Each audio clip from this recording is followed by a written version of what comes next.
I just want to point out that despite everything that has happened in this past year and a half, you're still here.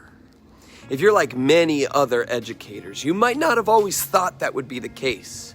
You might have wondered if you could possibly show up for one more Zoom meeting or taught one more class that was entirely on mute and the screens turned off, or handled one more email from a confused or angry parent, or planned one more hybrid class, or worried about one more student who hasn't shown up in weeks, or read one more social media post from people disrespecting your profession, or spent one more late night converting lessons to a virtual classroom, or spent one more day carrying your own anxiety along with your students. And yet you did it. You're still here. There's a light at the end of this long tunnel that we've been traveling through. In this past year and a half of teaching during a pandemic, you have been forced to adapt and pivot in ways you could have never expected. And yet you did that, demonstrating that as an educator, you are already equipped with the skill of adaptability.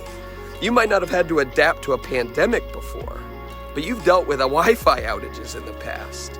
You've had lessons fail and had to come up with something brand new on the spot before. You've had fire alarms go off in the middle of important activities, or whole classrooms of kids forgetting to bring in their books on days that they needed to bring in their books. You've dealt with class disruption, been introduced to bright and shiny new education technology every 3 years, have undergone administrator changes, pedagogies, classroom furniture, and many other developments in your time as an educator. And all of these things have made you more adaptable. They've exercised that muscle for you, made you better at handling new situations and thriving despite difficulty, which is part of the reason why you were able to make it through this pandemic and get to the point that you are now at. Challenges strengthen us. The challenge that has been the last year and a half has strengthened you. I mean, this isn't to minimize the struggle or excuse the unjust aspects of it. There's a lot that didn't feel right for teachers and students in the last year and a half. And so that is added to the challenge.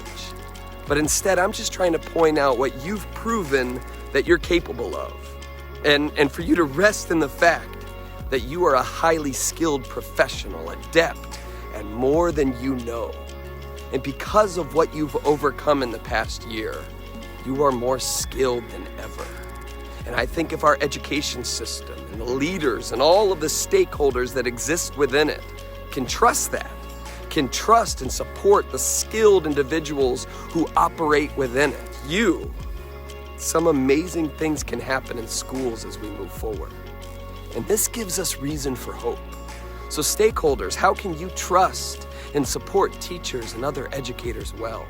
How can you come alongside them and give them what they need, as well as get out of their way so that they can thrive? And teachers and other educators, how can you use your dynamic skill to keep investing in the lives of your students so that they can thrive as well?